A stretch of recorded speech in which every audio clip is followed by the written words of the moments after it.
Boxing King Media, powered by BYD. Johnny Nelson, we're at the BYD showroom. It's been a while. I think you've been on your summer break as well. Have you done anything interesting? No, just enjoyed just resting up over the summer. Excuse that. No, just enjoyed resting up over the summer. Did a radio show with My Soul Radio down in London, which is pretty good. Hoping to get a regular gig with them. But you know I love my music. And just making the most of my grandchild and the time off. So it's been pretty cool. But do you normally go away in the summer holidays, or? Yeah. I normally do go away, but I'd been away a couple of times this year already. So, and if out of all honesty, you know, when the weather's nice in England, it's a great place to be. So I find it a bit silly going away when it's sunny here. I go away when it's rubbish weather here and do it that way. I'm asking you that because when I was asking Dom the other day about summer holidays and what his childhood memories were like, and he told me something fascinating. He said Brendan used to get the family picked up. He used to get them dropped off at the coast somewhere, and then he used to go back. So he used to leave them there for a week or whatever. Do you remember any of that? Not with me, Brendan. No, I think. I mean, like him going to the gym and. Yes, I do. Yes, Yeah. I do. Yeah, I do definitely. I remember Brendan coming in the gym with a goat. And I don't know. I don't know what Elmer thought when he came home with a goat, but that was funny. God, that does bring back memories. But yeah, you know what? I just think when I go away, I don't do anything. I don't want to sightsee. I just want to relax and rest, eat, sleep, take the raises because that's what holidays are about. And if I'm going to go on tour and have a look, I'll do that. But I go on holiday to get rest, just to rest up. Fair play. We'll talk boxing. We'll start off with Chris Eubank Jr. just signed up. It's been described as a partnership deal with Sky Sports and Boxer. What do you make of that? Because when I spoke to him the other day, one of the things he said, because I asked him, everyone was after you, even though people like talk negatively about him, every promoter was after him, and he basically said he signed with Boxer and Sky because he trusted Ben Shalom the most. They were his words. He said about Eddie, and in his words, he talks a lot of shit, and he didn't mention nothing about Frank Warren. But what do you make of that signing for Boxer and him joining Sky? Junior's not an idiot, so Junior will have done what suited his agenda. So the devil's in the detail. So whatever the deal is, you definitely know that it suits Junior more than anybody else. And Frank and Eddie are wise enough and big enough to put something out there, and if they lose, they lose. So Junior, there's no fool. But as I said, the devil's in the detail. So I think his relationship with Eddie, with Ben, he's probably working alongside of him with Sky, rather than Ben actually controlling or guiding his career. That's just my assessment of it, because Junior is probably in a very lucrative position for a fighter that's a free agent. He gets, because I said this to him as well, he gets a lot of criticism about his career, and people are always saying he's still not been a proper world champion, even though he did win the IBO world title. But for a guy that gets so much criticism, and I was looking at his career, fought on, I think, all the TV networks, worked with all the promoters, and his name gets put there alongside Anthony Yard as the third or fourth guy that could be pay-per-view in the UK. That's some achievement, isn't it? Yeah, it is. So, and to say that he's not won a legitimate version of a world title, he must be doing something right. He must be, he understands the business of our sport. He understands, he doesn't mind being the villain or named the villain. He doesn't actually care what the public think, because it's intriguing, and he's probably figured that out from his father as well. Less told, the better. Leave people wanting more, leave people asking questions, being curious, and that's what it is. So he's in a great position, and so for him, it's his business. And listen, promoters are they'll do business that suits them. I like to see a fighter doing business that suits them, because unfortunately, if you're a fighter and you're with a promoter, once your career's done, it's done. A promoter will have other fighters to come and doing his job with. So good on Chris, good on him. What do you make of the opponent selection? I asked him, obviously he said he's been out the ring for a while. Dominic Ingle said to me that somebody like him shouldn't be having warm-up fights because I think in his words, he said he's been warming up all his career, and he said it was no different to somebody riding a bike. You should just go straight into a big fight. You as a fighter, what do you say? I understand that mentality, but Chris is looking at this as a business as well as the sport, and Chris, regardless of how you look at it, he's managed to capture the attention, get paid well, getting big shows, big fights, by picking that up on. I can remember when his dad was talking about him in the same breath of Triple G. Word association, all of a sudden Chris's name's been mentioned above there, even if he was of that level or not of that level. So if he keeps shouting that stuff out, he understands how to work the game. He understands how to work this business, the TV, the fans and the promoters. So as I said, he understands that this is business, and I keep saying boxing's a business disguised as a sport. That is a very true saying. What do you make of Boxer having, I think they've got 4 fighters on this next Riyadh show in Saudi Arabia on the Better Be of Bivol undercard? We didn't see any in the last couple, and now we're seeing 4 on.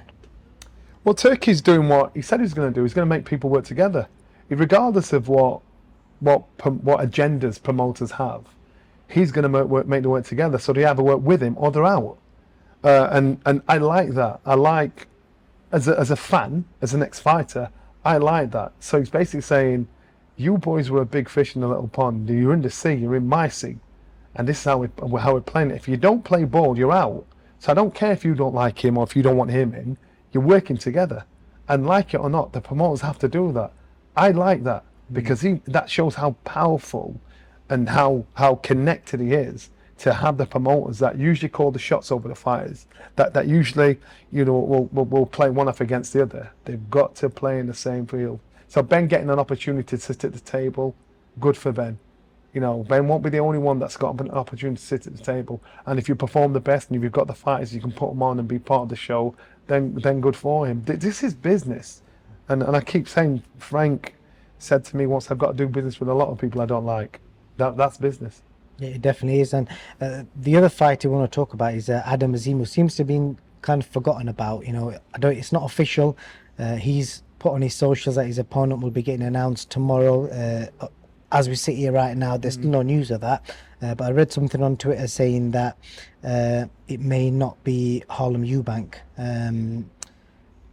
Do you know anything? Like I said, there's nothing officially out there right now, so I'm quite sure by the time this goes out, something official will come out. So you just got to wait and see. And I'm like you. I'm in as in the dark as the rest of you. If it's not Harlem Eubank, what's that going to be like PR wise? Because obviously, if you look at the online response, that fight was announced at the time when the Dalton Smith fight was supposed to happen. It was up for purse bids, and obviously they both came into the ring. They had a face off, and now months later there's no date and potentially not fighting each other. It's frustrating for the fans. I'm quite sure it's frustrating for the fighters. Had its potential look. Now the fighters, unfortunately, are the ones that get the flack when the opponent's changed or he doesn't live up to expectations that the promoters shouted and screamed about. But they've got to choose right. They've got to do it right, because if not, you're opening yourself up to a lot of criticism, a lot of abuse, and in fear of actually losing your fan base. So they've got to make sure they do it right. When can we expect some dates with Sky? Obviously, you'll be part of the team. So I've been told of a few dates, and they're starting to pop up again and pop up. And so I think on a big scale, I like what I'm hearing so far. I think in regards to the regular array of shows that we're getting through, again, it's between now and Christmas. Let's see how it goes on, and they'll pop up again. From your time in boxing, Johnny, I've got to ask you this, because we're seeing a lot of people shout the term silent bans, and I've asked Eddie Hearn about this before, and he categorically say that again. Silent bans. So if, say, someone's tested for a drug or wherever, and they've took a ban, it's never going to get made public. I asked Eddie Hearn about this a while ago, and he basically said there's no way you could get away with doing that. So it happens. It's happened. Oh, does it happen? Okay, because I don't want to. Out of respect, I don't want to be mentioning fighters' names, etc., because we don't know if they have or haven't taken silent bans if there is such a thing. But what I want to ask you is there such a thing as a silent Yes, ban? there is. Okay. Yes, there is, and you know what? People Are you develop. aware of any situations where it's I happened? am, but again, you don't want to throw people under the bus. But I'm saying yes, there is, Oh, wow. and you either take the licks and you think, all right, then I'll just lay low, and then people won't know, and none the better. But you find that years later down the line, because I'm quite sure historically we could go through fighters, and then you say, oh yeah, that came out eventually, and it does happen. But now, you know, if anybody tells you it don't happen, they're talking foolishness. It does happen. But they're in fear of if it comes out, the governing body, the people that are protecting it, keeping it quiet, you know, they'll all be exposed to say, well, hold on a minute, how can you expose A but you can't expose B? So and I know at least probably 3 fighters, two maybe three fighters that have been on a silent ban. Wow. So you're basically saying you could get done for something and they agree a deal with No, the deal would be keep it quiet and I'll take my ban. wow. You know, keep it quiet and I'll not box for 2 years. I'll have a bad shoulder, or I'll have. Is this something that's happening in your time of boxing, or Um, I know of one I don't fight. want to drop you in. I know of 2 fighters that it happened to in my time of boxing. I'd heard of 2 fighters since I've retired that has happened with. Wow. So it does actually happen. I will ask Eddie Hearn about this again, or whoever's had recent dealings with. Well, Eddie's not going to say no, is he? He won't, because that's his business, and you never know, it could be one of his fighters. So he's not going to say no. So play ignorant, I don't know. I've no idea. I didn't know that. Yeah, it's good to clarify that, because I genuinely had no idea if such a thing actually exists. So yeah, we'll wait and see what comes out with that in the coming weeks. Also, like, slightly off topic, whilst we've been off for the last month or so, there's been some madness happening in the UK.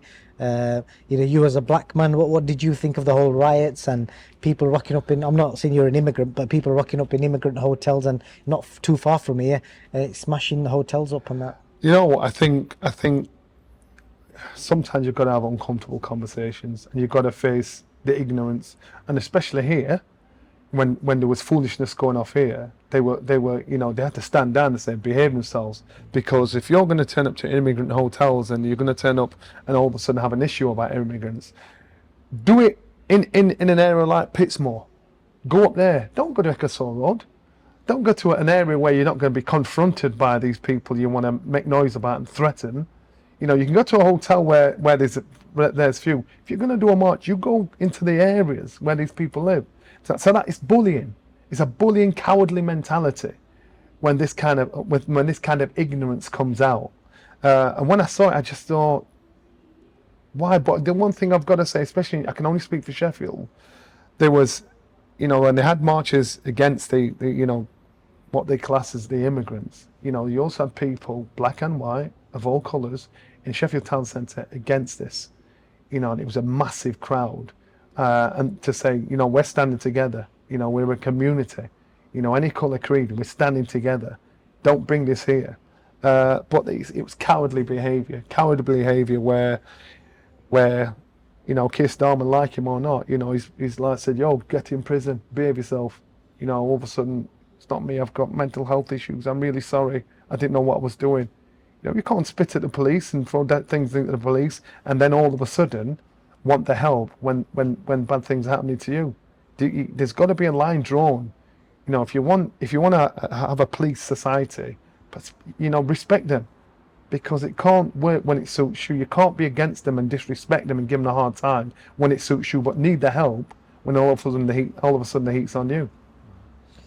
Yeah, like I said, I think Dom gave quite a good speech on it as well. But yeah, it's testing times, and see how that situation unfolds.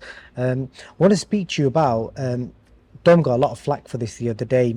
We talked about Usyk, Fury, and the fact that it came out recently that Tyson was going to keep the same training team, and I obviously just talked to Dom about that, and then Dom highlighted the fact that he felt Tyson wasn't fit enough and there's no way he should have lost to Usyk, and it was a fitness that caused the issue. He should have kept it long, and a lot of people feel there was a lot of people in the comments saying that not only that there's a guy called Hatman does really good vlogs and talks about boxing on a regular, and he called it out as well, basically saying that he's taking all the credit away from Usyk and the work that he does. Because I did mention that Usyk has had that same effect on a lot of fighters. You know, Tony Bellew said that, you know, he made him gas himself out without doing anything. Is it the footwork? Is it Usyk's ability? But Dom's adamant that it was Tyson. No. I think that was the hardest fight Usyk had ever been in. The biggest amount of trouble, even though Dubois had him down. I've seen him in a fight, Usyk, but still had the guts, cojones, the energy, the want, the desire to come through and did what he did to Tyson. Tyson was fit enough, in my opinion. Tyson was it's called 3 smart, you know, and if he's not changed his training camp, exactly the same thing's going to happen again. I don't believe he hasn't changed what's happening in his training camp. He's just telling you guys that because, you know, he'll think, well, I did nothing wrong. I just thought it was going to be easy. I underestimated it. That was a responsibility. That's the responsibility of a champion if you're a true champion. And Tyson Fury, he's done amazing things as a heavyweight. Look how he smashed Deontay Wilder. He's done amazing things as a heavyweight. But I just think his time is coming to an end, like most fighters do. I think Tyson Fury's tactics were wrong. I think he had the beating of Usyk, and I really do believe he had the beating of Usyk, and I rate Usyk, but Usyk had more desire than Tyson, and with him having more desire, dogged determination, he broke Tyson's heart, you know, and he put it on Tyson, and if Tyson is true to his word, which we've found sometimes he'll say stuff that's at the best training camp when he boxed on Gordon, which we know he didn't. If Tyson's true to his word, he knows for a fact, you know, he got it wrong. I do think he has the ability to beat Usyk. He has a fight in him. He has the physicality in him. But I just think if you surround yourself with people that aren't going to bring the best out of you, why would you expect the best to be shown? So if he's not changed training camp, exactly the same thing is going to happen again, in my opinion. And so I don't believe that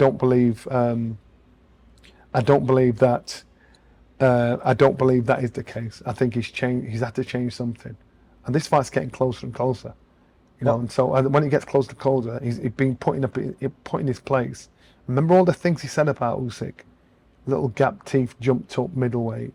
How can you do that to me? Surely that was just to sell the fight, yeah. All right, it might have been to sell the fight, but sometimes, you know, if you're going to disrespect your opponent and call them all the names under the sun, and run them down publicly and try and, because that's not the only guy he's done it with, then you've got to fall on your sword when you get turned over by him. So now how is this fight going to go?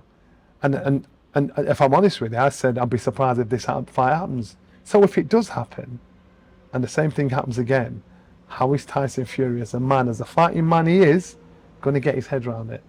How is he going to deal with it? Because I think he'll struggle to get his head around it this first time. He's going to have to train. He's going to have to do... There's no way in a million years he's going to do exactly the same in preparation for this fight like he did for the last fight. There's no way in a million years. So I know some people out there saying that he should change coaches, but, you know, people are quick to point the finger at the coach as well, because he had them amazing wins over Deontay Wilder. I'm sorry. I don't agree with that. I don't think he take responsibility. You take responsibility, because Tyson has probably known more or as much as every coach that's in there apart from Emmanuel Stewart. So Tyson, as a fighter, you have the instincts. When you're in a fight, you take instructions, you know what you've got to do, but at the end of the day, it's your responsibility to use your instincts, use that fighting ability to get the job done. So as a fighter, I'm not blaming the coach. I might blame the preparation, I might blame the mindset in regards to how they're going about it. But as a fighter, you have the instinct to do what you've got to do. If you're a top fighter, a real class fighter, and you're a champion, like Tyson was, so you can't blame anybody. They told me I was winning. Nah, man. They told me X, Y. You take responsibility. And if you take responsibility for what you're doing, that's when you're going to improve. If you're not going to take responsibility for what you're doing, it's going to be exactly the same thing that happened the last time. Last thing, sticking with the Furies, and we saw in recent weeks, you know, with Tommy Fury and, you know, his partner publicly breaking up. I'm just curious, as a fighter, when you're going through a relationship breakup whilst you're trying to fight, What's it like? I don't know if you've experienced anything similar. I think the Tommy Fury situation. I don't know at what level of a fighter he is now because he's on that Misfits. misfits circuit thing. So, and in reality, Tommy Fury, nice kid, but he's a domestic fighter, and stepping out of that league, he'll get turned over. So he's fortunate enough to get himself in a position where he's in that misfits, where it's that celebrity business, and made himself a lot of money. So what's happening with Tommy Fury? There's no difference between what's happened to him and most other fighters that have been in relationships that are broken down. It's just that he's got a higher profile because of the situation he found himself What's in. it like for the individual? It doesn't make don't let's not fool ourselves and think Tommy Fury's some world beater. He's a domestic fighter that's done well in the business of sport, in our sport. But for most fighters, you've either got to be really selfish, mentally selfish to be successful. Because if you let your relationships, I know it sounds a bit stone age, if you let your relationships affect your work, it really affects your work. Your mind's got to be in the job. You've got to be so selfish as a fighter. And when you're getting in the ring, it's got to be all about you. You've got to be a proper narcissist to make it all about you when you've got a fight coming up. That's why most fighters in the day, they'd come away from home. They're trying to have as little time to do with their family as possible, so they can concentrate on the person they're fighting. Because if you try and serve two masters when you're a fighter, it's going to affect. They're both going to be affected. And you're not going to perform to the best of your ability. Fair play. Last thing I want to mention is Derek Chisora. Very few people expected him to win. He got the win. What I want to ask you, John, is you saw his performance and the way he won, and one of the things that stuck out to me in the post-fight interview, he said his legs wouldn't move, and he was trying to tell them to effing move, but they wouldn't listen to him. So I don't know whether that's, is it old age? I don't know what it is because I'm not a fighter. But from what you saw, should he carry on fighting? If so, who against? Derek Chisora, I said, I think when AJ was fighting, might have been Usyk, when we were out in Saudi Arabia, I can't remember where we were. I said Derek should retire because I thought he got hit too much. I thought Derek, he's a tough warrior and he's a battle-hardened man. He decided not to, and he obviously didn't like it, but he was coming from a good place, me saying that. I think Derek now understands that he's in the last dregs of what as a fighter, what's got left, because when your legs aren't working, and you're getting hit more than what you should do, it's going to have a fundamental effect on you eventually. In saying that, should he box on? He's got himself in there with a fight with Joe Joyce and beat Joe. And you know what? I actually, a couple of days before, I was looking at Derek's fights and look what he's done. And I've video called him and said, Derek, you know what? Good luck tonight, man. Because you are being a proper warrior. You've created drama. You've been a pain in the ass at times. But I actually like what he's done for British boxing as a fighter. I care about fighters that go on too long, because while they're fighting, you can't see the effect. It's not until years afterwards you see the effect. And so with Derek, I care about him. I'd love him to say, you know what, I made some dough. I'm all right, we're good. But he won't. He'll probably say one more, and it depends on who it is, and depending on how that fight goes, if he stays retired. But I'm looking at the health of a fighter. I'm not looking at it as a businessman. I'm not looking at the bums on seats. And I think Derek, you see the deterioration. But what he's got left would beat certain fighters. But now he's got to be smart. He's got to make sure my fights are going to be big fights where I get paid a lot of money. This is the deal with the devil you're going to make. But you're going to suffer the consequences down the line. I was happy for him beating Joe, and I thought, you know what? You can do this. Why shouldn't you be able to do this? You've got all the experience to do it. So ignore the naysayers. Got the fight went the way it did. Good on him. He deserved it, but it was a tough fight. And they put miles on the clock as a fighter. So, do I think he'll retire? No. Do I think he should? Yeah. Am I worried about how he'll be in 5-6 years' time? Yeah. But it's coming from a good place, not a negative place. In 5-6 years' time, he'll probably say, maybe you're right, man. It wasn't worth that. But this is the deal he's done. Indeed. Let's see what happens. Before we go, I think it's important to mention because we could just see it over your right shoulder. Yeah. The BYD Dolphin in some aspect of white. It's on a crazy deal, £289 a month. If you come down to this Sheffield showroom, I know from the last time we mentioned it, a few people came in and snapped them up, and one of the guys is probably listening right now. So thank you for coming in and mentioning the mystery Boxing King media discount. I tell you know what, rather than me talking about it, Johnny, do you want to? Let's do it. Let me get in the car. Let's get you in it. Let me but let me say, you know my seal. I've got in the car. I'm a big guy, and I was. Sorry, you don't need to hold the mic. I was against electric cars. I thought, nah. Now I love mine. The mileage, I'm like 320 real miles on the battery. But this one here, this bad boy, look at me. I'm a tall guy. Well, what was this? £289. So for £289, you're basically getting this brand new spanking motor. £289 a month. £289 a month. It just sounds too good to be true. You know. And this seat's not even full back. Shit. It's not even full back. Now you want to get from A to B, especially darting around town. You want to get your family, and it's not even too flash. But honestly, the comfort. I'm used to driving a Jeep. I'm used to driving a big car, but these are comfortable, to whip about. So I think for here in Sheffield, I've got 2 or 3 people, and I've told them get down, just sit in the cars.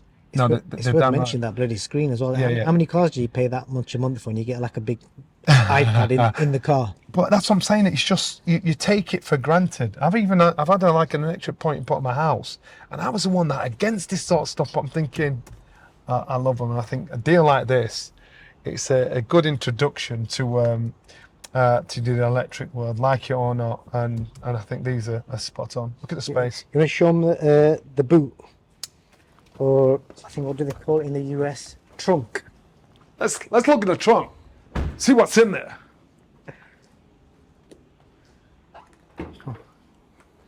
Now that's some serious boot space for a family hatchback. Yeah. You know what I mean? BYD Dolphin. Look at that. I ain't getting in the trunk because you might close the boot and leave me there. But yeah, obviously it's an easy plug-in. It's not even a hard sell, is it? If anyone wants one, get down to Lookers in Sheffield. Yeah, Lookers BYD in Sheffield. Get yourself down here. You'll see them darting about, and I know a couple of ballers, I know a couple of rugby players and boxers that are driving these cars around, and you do double take, but it's more than worth the value, more than worth the investment, more than worth the time. And in the boxing world, I think if you look at Ben Whittaker's Instagram, he picked his. Has Ben got one now? He picked his up today, yeah. Ben. So Ben Whittaker's got one. I know Phil Foden's got one. Yeah. There's quite a few famous people, footballers. Yeah. I think Kyle Walker's got one. So yeah, but I think the best thing about this one is if you mention when you come into the showroom and just mention that you've seen it on our interview with Johnny and Boxing King Media, you'll get a mystery bonus. And like I said, the bonus is that good. Yeah. Discount, should I say? The last person who came in, he snapped one up. So they do make it worth your while, and sometimes it's too good to be true, but it's actually true. It is. It's a really good deal. Wicked, Johnny. Thank you for your time. I'll just zoom out and let you. See if you fit in the boot. No, I don't do confined spaces. I'm good, man. I'm good. Okay. I'm good. Top man. Thank you. Check it out.